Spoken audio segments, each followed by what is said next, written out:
Oh,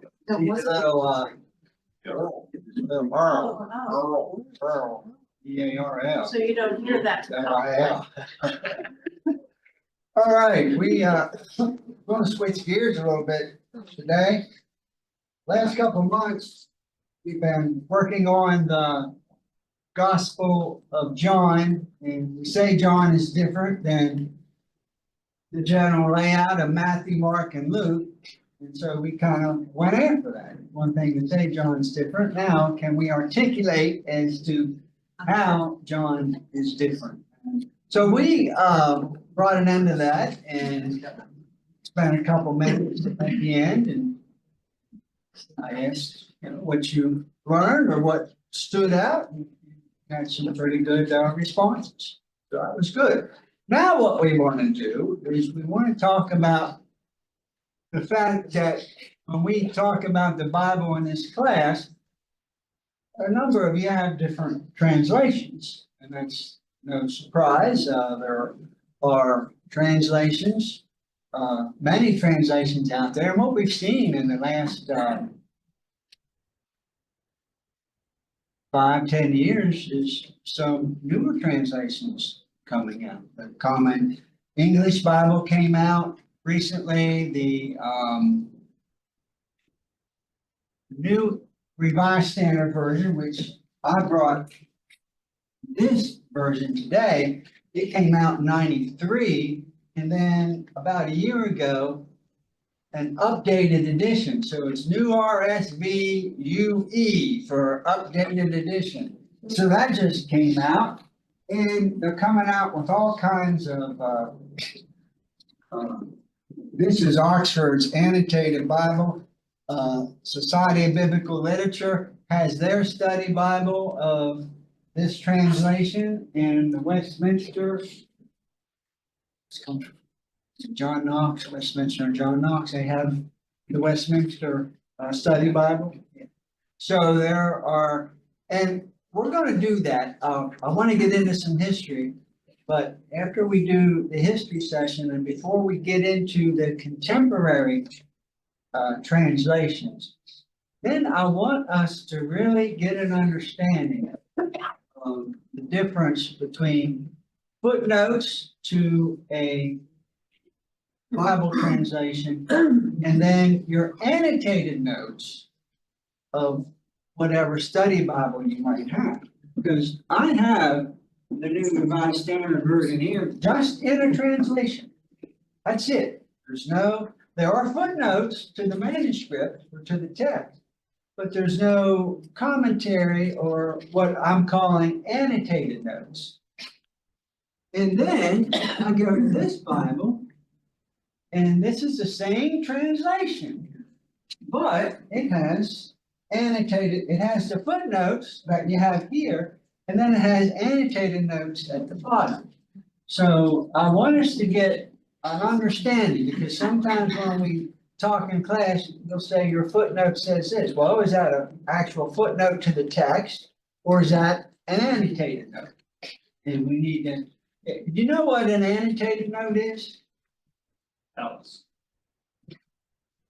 Tell us. Oh, tell us. Okay. Stop the suspense. Yeah, have you ever heard of an annotated bibliography? That it's a bibliography that has maybe one or two sentences under the bibliography or under each reference. It tells you a little bit about that. So in the text here, when we're talking about annotated notes, they're notes that scholars have come up with to say, okay, if you come to Genesis chapter 1, it might tell you a little bit about that. It has nothing to do with the translation. These are interpretive notes. So as in added notes? Added notes, but just by that publisher.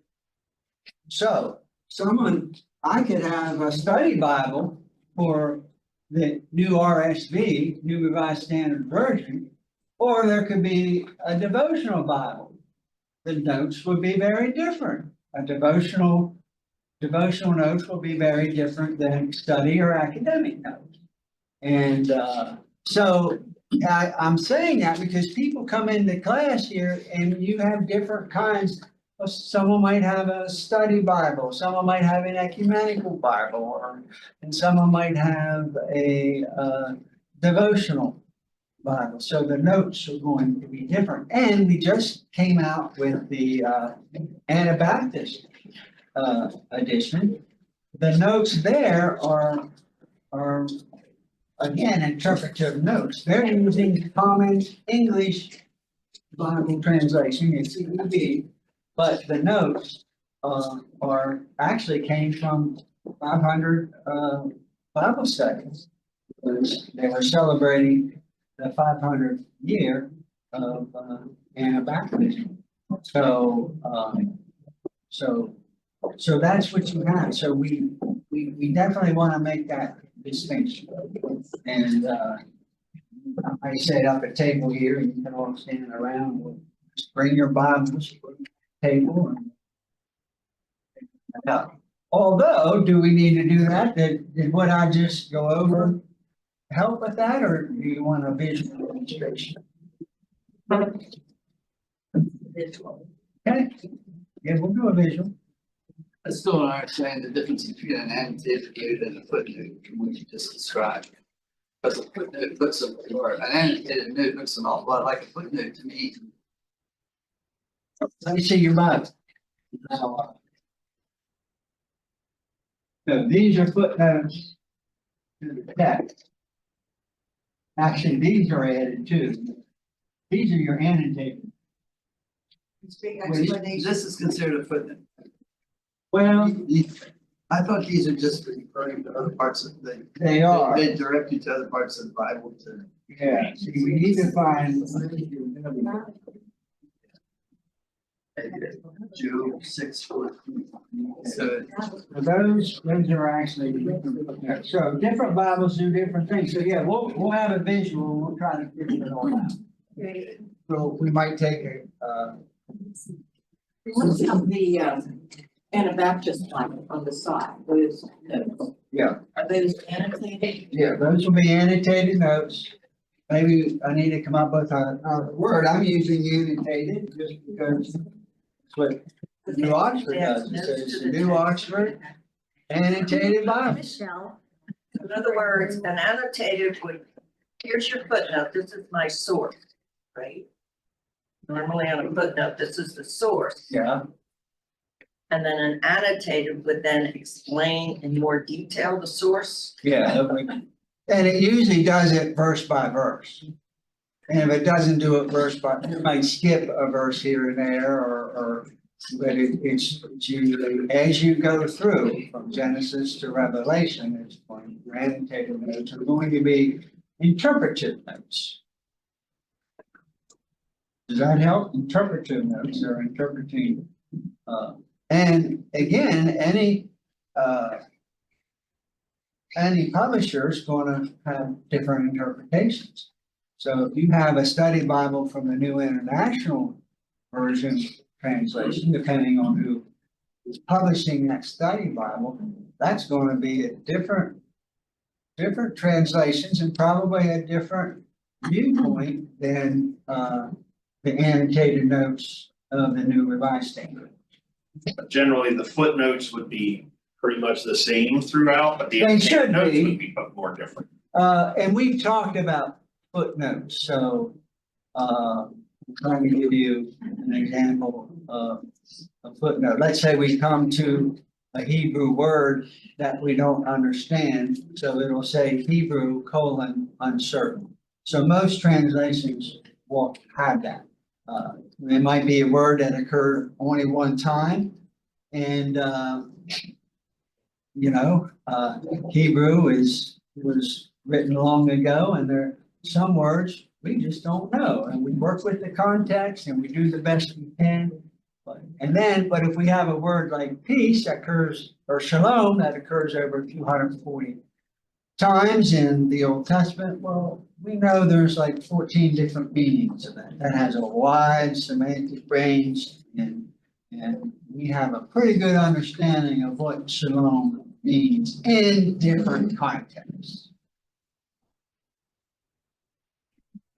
Or you might have a footnote that says, the Hebrew says this, but the Greek says this. And so most of your translations are going to have that footnote. So those are just footnotes that have to do with the written text. Then we get into more interpretive or annotated notes. And those are added by the publisher.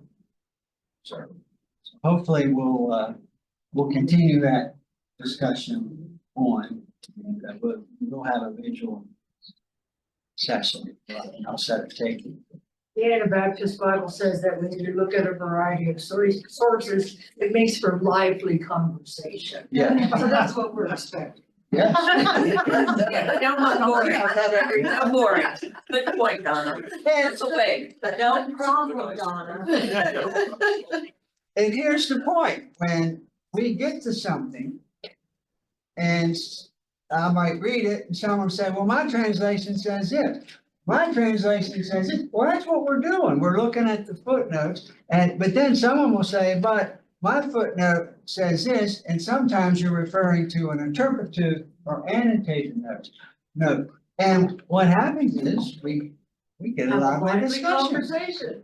And that's how I like to teach. I don't want us to have all the same translation. I want you to bring in different translations. So, because I might be the only one here who can read Hebrew or Greek. So you really want to go back to the Hebrew or Greek. Well, the next best thing, if you don't know Hebrew and Greek, is to use different translations, especially where they differ. Why do they differ? Well, I was just thinking that bringing in one of the kids' Bibles that they received here. Yeah. And bringing that in, just seeing what they say when we go through this with the children. What version do they know? There's Hey, my kids are in the 40s. And we have the same one. I don't know what. There's I know, I have no idea. Jason's been giving out the peace table.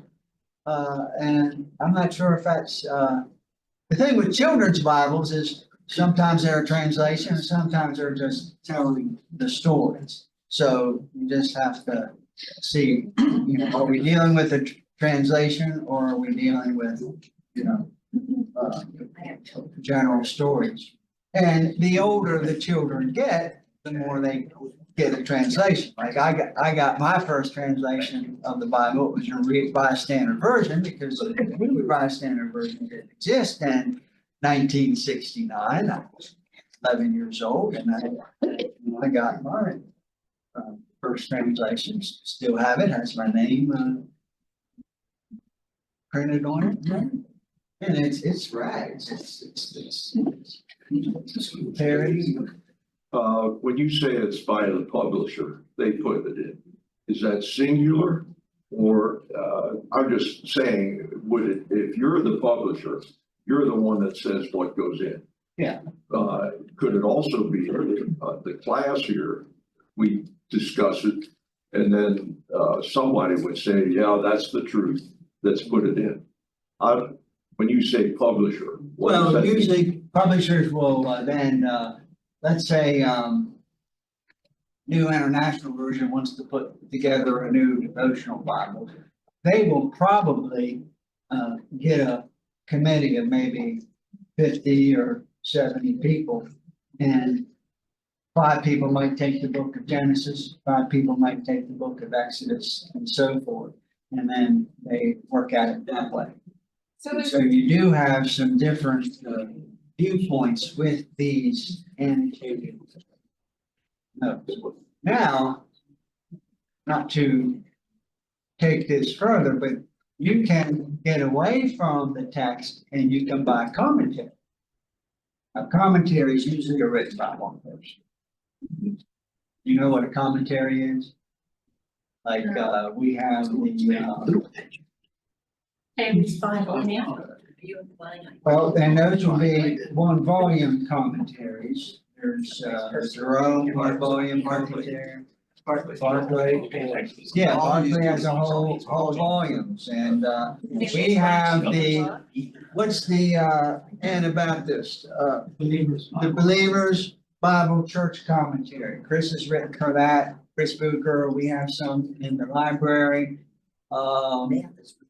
And they don't have every book done, but they're close. And then there's there's Word, Bible, biblical commentary, and there's just tons of commentaries out there. They're usually written by them.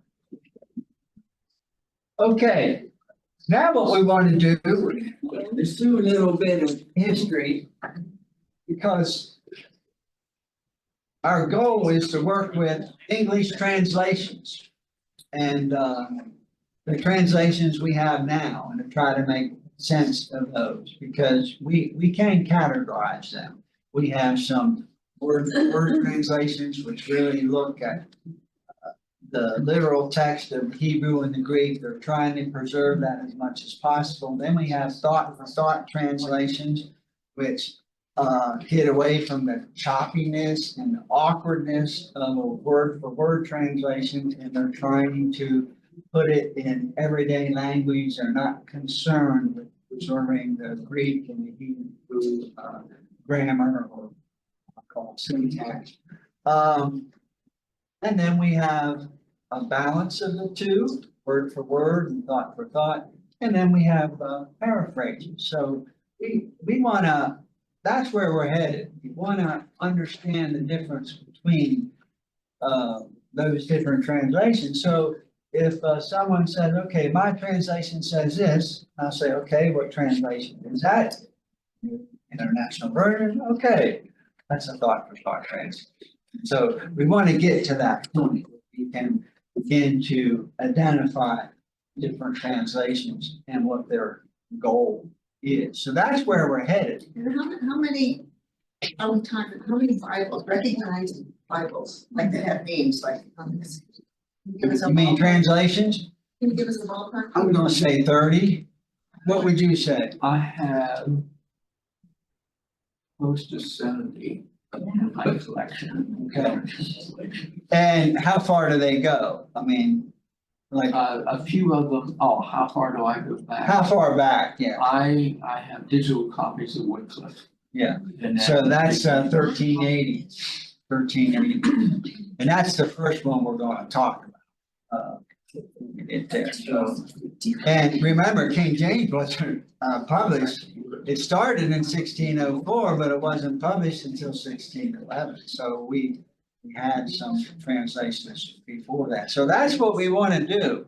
And we want to even go back before that. Remember how we started this class almost 2 years ago. It'll be 2 years in May, so we're not quite there yet. 3 years. 3 years. Is that right? 2 years? All right. Yeah, time things too. All right, yeah. I don't know. Probably right. Anyway, so it'll be 2 years in May.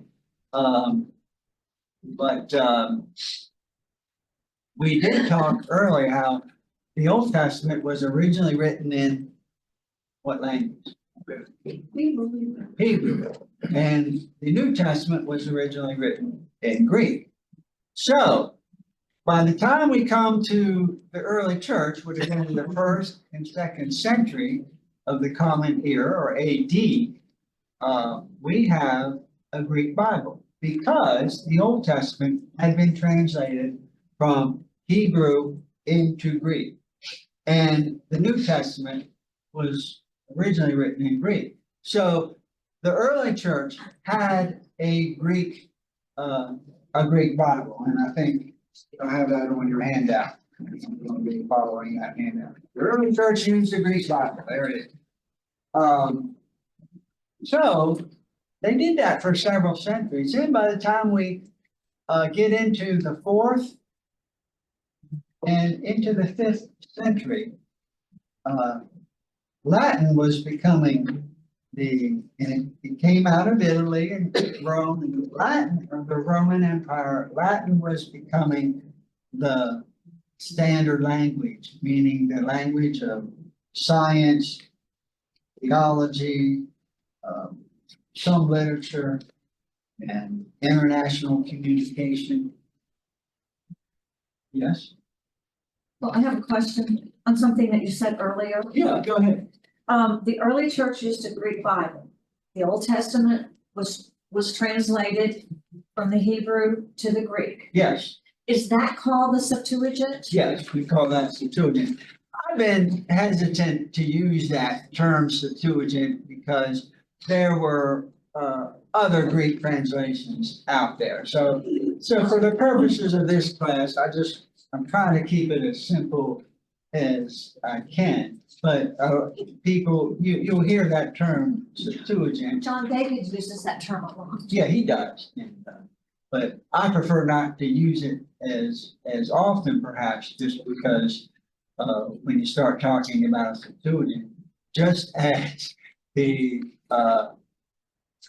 Hebrew Bible in Hebrew has its different manuscript traditions, so does the Septuagint. So when we're talking about the Septuagint, what version are we talking about?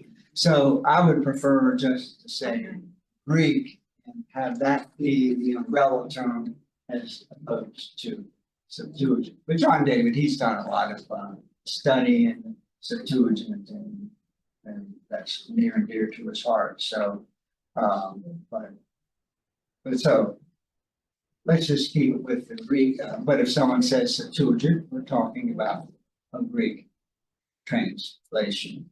It was done by a group of 70, therefore the name Septuagint. Yeah.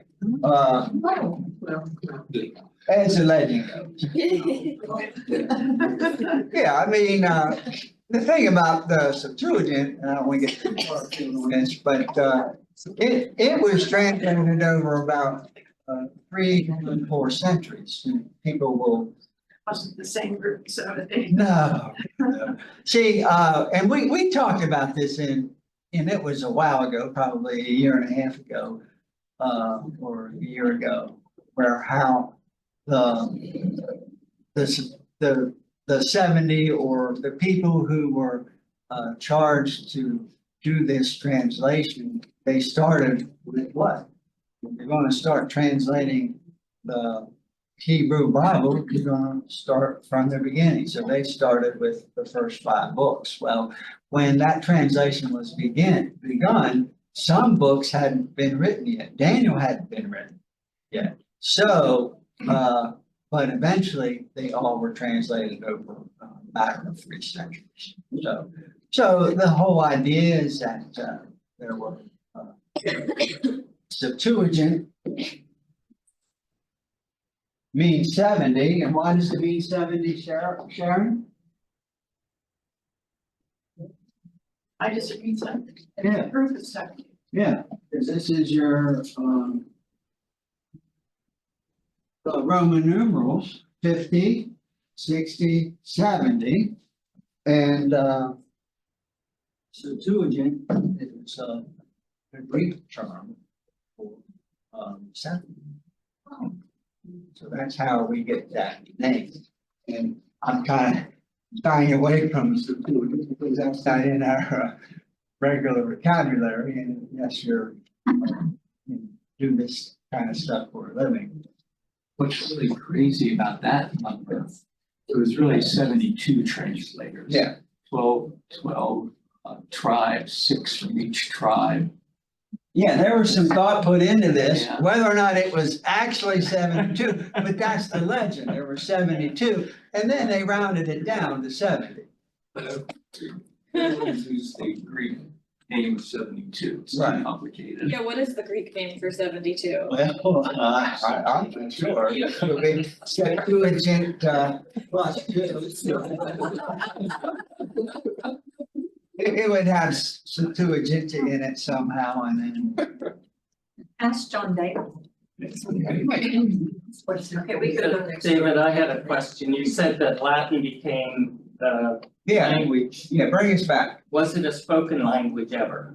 Yes, it was, for a while, I mean, and that has its own history. As I said, it came out of Italy and Rome, so it would have been a spoken language, coming out of toward the end of the Roman Empire. And then it was spoken, and there was the Old Latin, there was medieval Latin, and so languages changed over time, just as we've seen with English. We have Elizabethan English, which if we were to have a script in front of us, I think they do that with Beowulf. And if you try to read Beowulf in English, wouldn't that be very difficult for us to read today? And so forth. And it was up maybe even spoken up until like the 19th century by some people. And then it became pretty much an academic language. So I don't know that people speak it now, but with the churches having that being a language, and I want to think, you can correct me on this, but Roman Catholic service at the Vatican, wouldn't that be in Latin?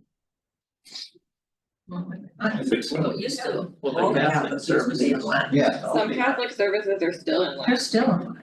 Yeah, So, my grandma can speak a little bit because of that. so they're speaking words that they hear in worship now. To speak it in a conversation, like we were in English or conversational Latin, probably that went by the wayside. But the question is, there was a time in which there was conversation. Hey, I had that in ninth grade. Yeah. Really? Yeah, I got it. Well, you had Latin, Too. and your Latin teacher wanted you to speak what you were learning. That's right. But was that really, I mean, do people go around and, Don't you use that in the medical profession, or is that like a It's just words. just I mean, no, I'm serious. I mean, the Latin is the derivative of many of the words that we use. So there's a lot of medical terms that come from Latin. And I always thought, looking back on education, you would be much better off, rather than studying Latin, which was a waste of my time in ninth grade. All I remember is a curriculum or something like that. But you would have been much better studying roots and prefixes and suffixes that make up words, rather than try to learn a language which had a lot of words in that I completely forgot. And if I'd have spent a year learning, which gets into different kinds of languages too, for roots and stuff, but that would have been much more helpful to me over my life. and it was a scientific language. I mean, aren't a lot of plants in Latin, the original, and is that the same with birds too? So it was a scientific language for many years. So if you want to, what's the term for the Taxonomy. taxonomy, or if we call a plant let's say poison ivy, what would then the scientific name for that be? That was correct. Yeah. Ruse something or other. But don't we have a term for those Yeah, terms? scientific. Scientific, Yeah. okay. They should at least Latinize that. Yeah. Okay, well, the point is, we get to the 4th and the 5th century, and the church has moved away from a Greek Bible to a Latin Bible. So you had the Old Latin, and then you had someone by the name of Jerome who comes along, and he translates the Bible from Hebrew and Greek into Latin. And that was the Bible of the church up to about the 15th, almost the 16th century of what we would call the Catholic Church. And so we're jumping we're taking a long span, but the takeaway here is that we moved from the Greek Bible with the early church to a Latin Bible during almost the entire Middle Ages. And so would the Bibles that, when we went from Greek to Latin, are there like copies of the old Greek Bibles that still exist? well, Or yeah, we would be we called have those manuscripts. manuscripts, yeah. Yeah, we do. And we have, Latin, manuscripts and, but I want to think they, at some point, they pretty much, had a, standard Latin translation. This might be a stupid question, but like around this time, actually, how many copies of the Bible were there? Like, didn't they have to handwrite them all? No, that's actually, a good question because I don't know the number, but, where I'm going to go with this, Alan, is that the Latin Bible was pretty much in the hands of the church leadership and the clergy. So, most everyday people, or, you know, the Ha'aretz, the people of the land, the average person didn't know that. Latin was an education language, so it was used for science, theology, international communication. And not, a lot of people did not speak Latin. They spoke, you know, if you lived in Germany, you spoke German. If you lived in England, you spoke English. If you lived in wherever, you spoke whatever. So, So if you went to church at that time and they were gonna read a Bible verse, would they read it to me in Latin and then I wouldn't know what they were saying? well, you might learn over time. But this was a way, and this is kind of negative, but I think it's accurate. This was a way for the church to control the use of the Bible, how the Bible was used, and how it was interpreted.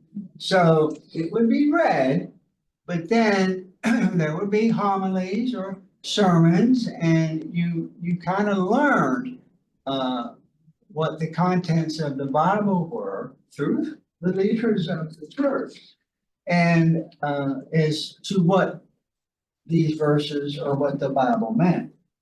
Now, we're going to jump ahead to the Reformation period, and we're in the 1500s. The Reformation period pretty much starts with Martin Luther in 1517, when he says, look, the church is going to hell in a handbasket, and we need to do some reform. Now, the church said, and when I say the church, that's what eventually becomes Roman Catholicism, but the people with the church, the leaders of the church at that time, they don't see anything wrong with it. They like things the way that they are. So the Reformation period starts, and then that's where there's a push, a big component or idea, concept of the Reformation is that we need to get the Bible into the hands of the everyday person. That was not happening. And the church really fought that. And to the point that it was heretical. It could be treason to translate. Now, we do have Wycliffe being translated in 1382. This is well before the Reformation. That wasn't seen as that wasn't looked upon very well. So Wycliffe was not executed, but his Bibles in the early 1400s banned or burned or whatever. So Wycliffe was not executed? I thought he was burned at the stake. No, that would have been Tyndale, I think. Yeah, We'll get there. but I We're have, getting there. We're not there to Bibles yet. I'm bringing them in, but well, this may be very simplistic, but I'm trying to make sense in my head. When Martin Luther, put his thesis on. 95 theses, yeah. Yeah. Is that where you get the break of Protestant and Catholicism? That's where it starts. You have Martin Luther, but then you have Calvin, John Calvin, and you've got Zwingli, and you've got a number of people who have their version. So you have very simplistic. The Reformation can get complicated, but in a simplistic way, let's just boil it down to Lutheran arm of Protestantism, and then a Reformed arm of Protestantism, which would have been Calvin. So when you get to Germany, this brings us to the Brethren. It was illegal for the Church of the Brethren to begin their church in 1708, and they did, because you didn't have a separation between church and state like we have now.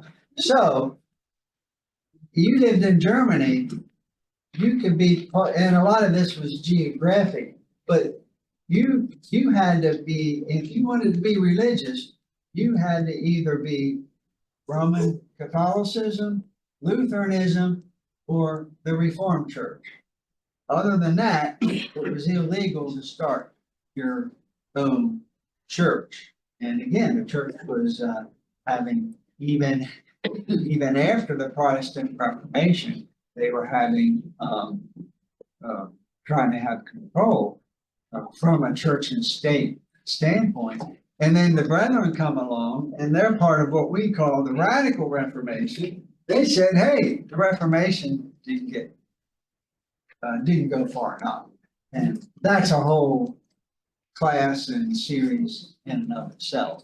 So hopefully that resonates. And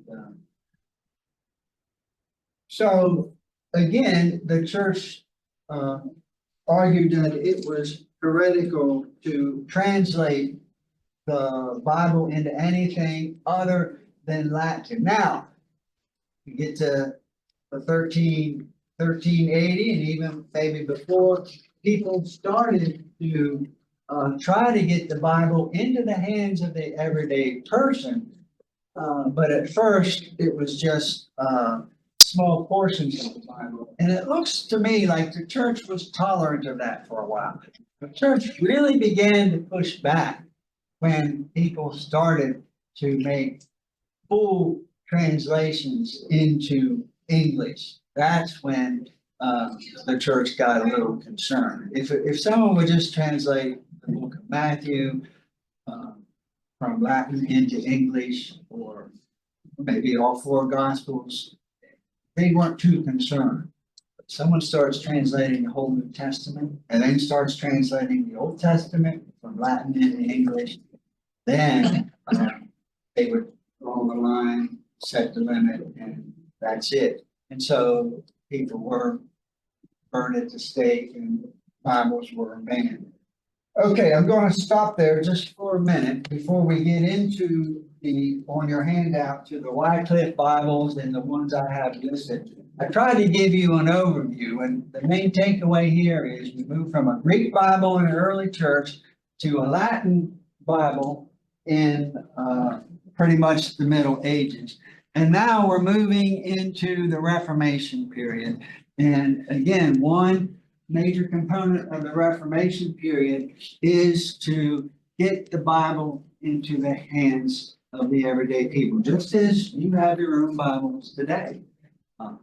So questions for this very inadequate but short summary?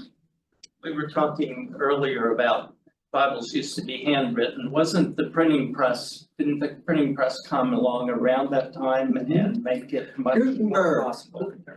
I say, don't you teach this in school? Yeah, someone do a Google search, or if you have it in your head. He said it's 1440. Yeah, so in 1400, so, yeah, and that would have, changed things, and that really, that's how the Bible was able to get into the hands of people, because, Wycliffe, he was, they were, making copies, and then you just would have had a bunch of people making copies. That's how you made copies back then.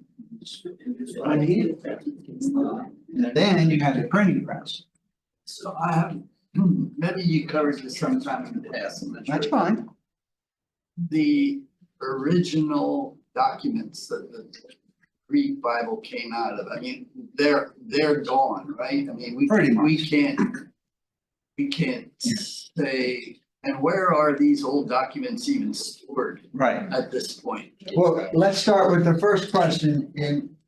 when we go back to the original, because I'll use the term original Greek and original Hebrew. We don't think that there, at one time, there may have been an original transcript, but, and if it still exists, we don't have access to it. It's buried somewhere. But I have argued in this class that it's very possible we never had an original Hebrew manuscript. We might have had an original Greek, but Hebrew was over a long period of time written from maybe, I'm going to say 900 BCE or BC to about 200. And so the first 5 books of the Bible could have had several Hebrew translations circulating around before the prophets were written. And then the prophets could have had several translations before some of the other books were written. So it's very complicated, but you start seeing these different manuscripts circulating. So there probably couldn't have been an original Hebrew manuscript in that sense. Although you could get to the end when the last book was written, and that could have been your original manuscript, but there would have been other manuscripts floating around, like Torah, the first 5 books of the Bible, the prophets, the Psalms, because the Psalms were a collection, separate collections, and then they were brought together. And so it gets very complicated. So what we do is we go back to the earliest manuscripts we can find. And sometimes they're corrupt, and that's why, it's helpful to compare one to another. And this gets out of my wheelhouse. I'm familiar with these manuscripts. I haven't done a lot of work with them, and there's people, they master this stuff, and that's how you get your translation. Your English translation comes from scholars getting together, poring over these old manuscripts, and when they get to a verse in these old manuscripts, including the Dead Sea Scrolls of the Hebrew Bible, not the Greek, differ, then they have to choose. Which manuscript tradition are you going to choose? A lot of that stuff is digitalized nowadays, I think, for some of it. But Well, I don't know all of it, but yeah, where are those manuscripts just scattered all over the place in different libraries and stuff, or? some of them are in museums, like the original manuscript will be in a museum. But they're available digital. Before they were digitalized, they would have been photographed. And because I told you the story of the Dead Sea Scrolls, Frank Moore Cross was working in Harvard. He was working on some Dead Sea Scrolls, and he was putting them together, trying, because they came out of one cave at Qumran, and they weren't in big scrolls, they were in fragments. And he was trying to put these together like a jigsaw puzzle. And a disgruntled janitor came in, he was tired of the mess, and he just put it in. And this is not folklore. My professor of Hebrew in grad school, he was at Harvard as a student at this time. And I wish I had taken more notes of this story when he told it, because he was a great storyteller, Paul Riemann, and he tells a story about how Frank Moore Cross, so he calls up his colleague on his right, what do we do? And he said, well, we got to go find it. And so they're actually tracking down, they made phone calls, we don't have cell phones and GPS at this point, so they're making phone calls, and they actually get the garbage truck, the refuse truck, and they're actually literally pulling things out of the fire. So now these were just photographs, these weren't the actual manuscript. The photographs are housed in museums or housed in university settings, things like that, to answer your question. But that took the wind out of Moore's sails, because he put all that time into that, and where do you start? When you have a project like that, it'd be like putting together a 1,000-piece jigsaw puzzle and you're 700 pieces in, and then someone comes in and messes it all up. Well, am I gonna start over again? Put it away. Or you get that person that steals that one piece. and- And hide it. You steal it, then you hide it somewhere. All right, and any other questions? Well, my experience in Guatemala, I asked the question of, that if I'm deaf and dumb, and I don't, and how are, in Guatemala, when I went down there, I didn't know the language. And so 2 people were there working, and I used this expression to one of the workers. And I found out that my understanding of that is to come here. Yeah. They understood that translated to come and eat. And so it's you know, how did language start? I mean, why? It is a complicated process. And I think of the Native Americans, you know, and back when their culture started, they created a language. They didn't have Hebrew or Greek. No. But they had their languages. Yeah, I know, yeah. And, you know, and you go to Africa and, you know. Yeah. Of course, you know, maybe a lot of Africans speak Arabic, but you talk to Rebecca Dolly, she speaks Hausa, and then there are languages of various tribes. Yeah.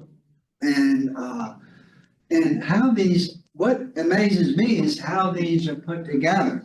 And they're sophisticated. Language is a sophisticated thing. And I'm reading a book right now on the history of the Hebrew language, how Hebrew itself began. And they're making references to the Syriac language and the Ugaritic language and other languages at that time.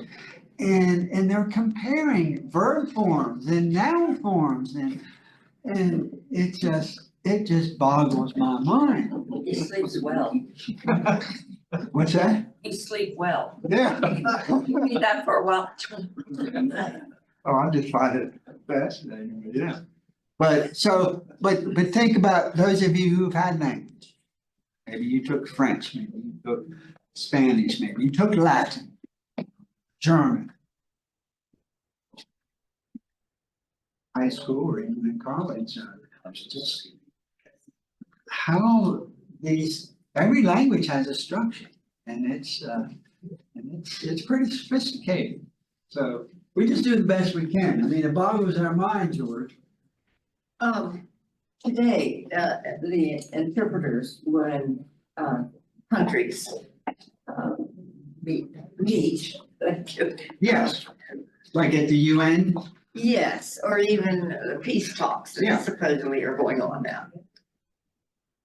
Does the interpreter understand what, say, English language and the,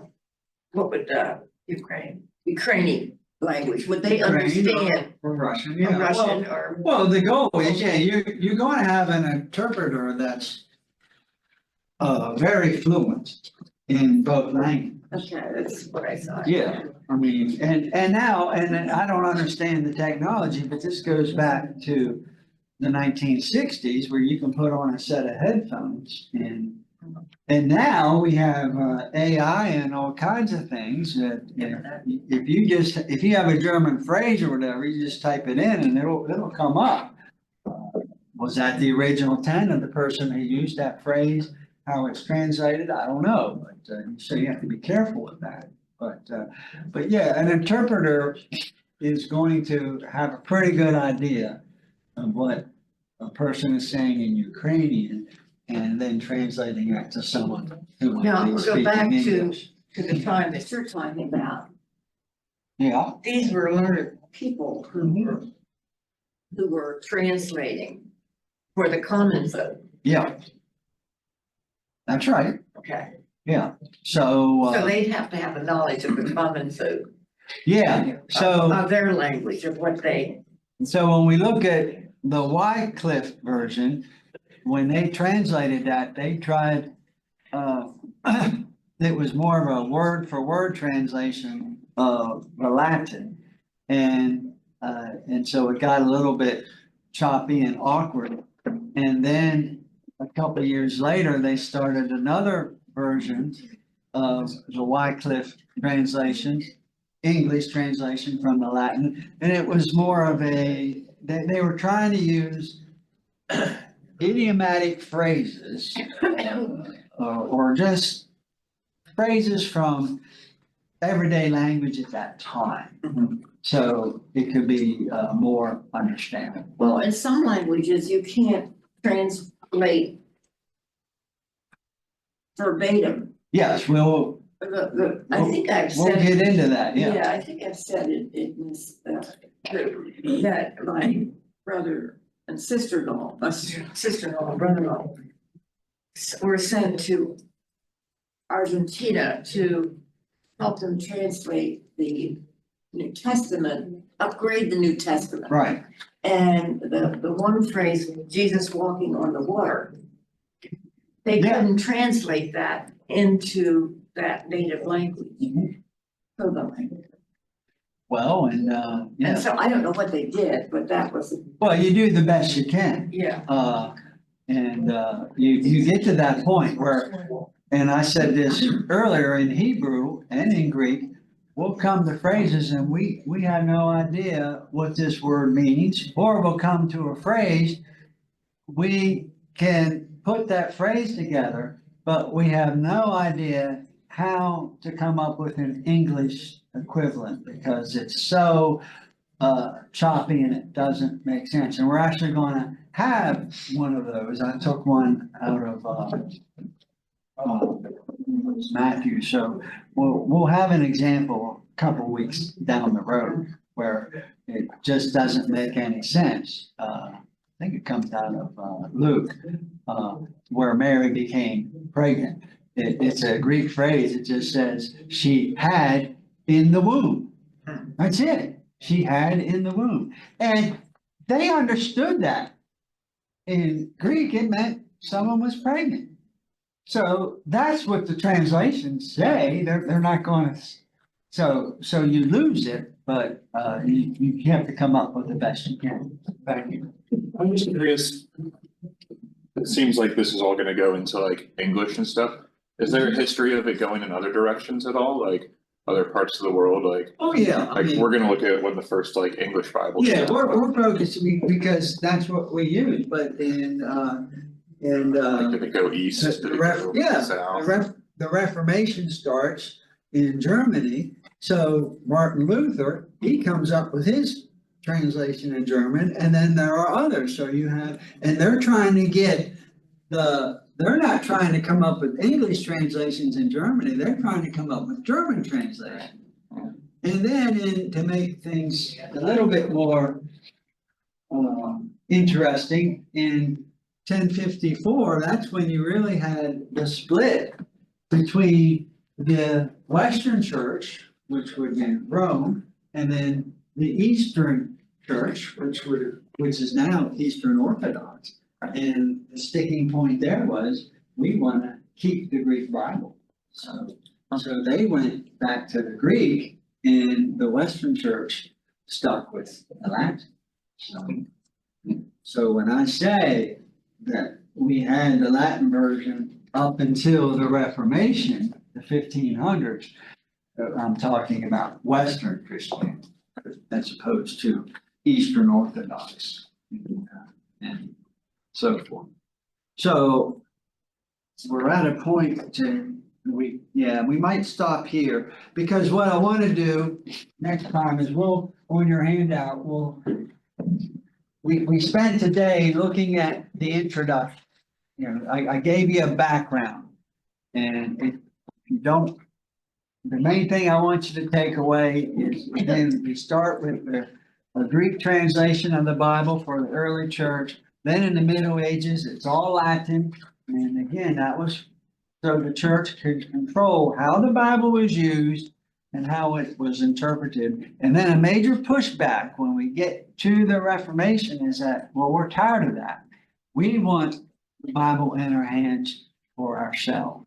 And now, and we have that now.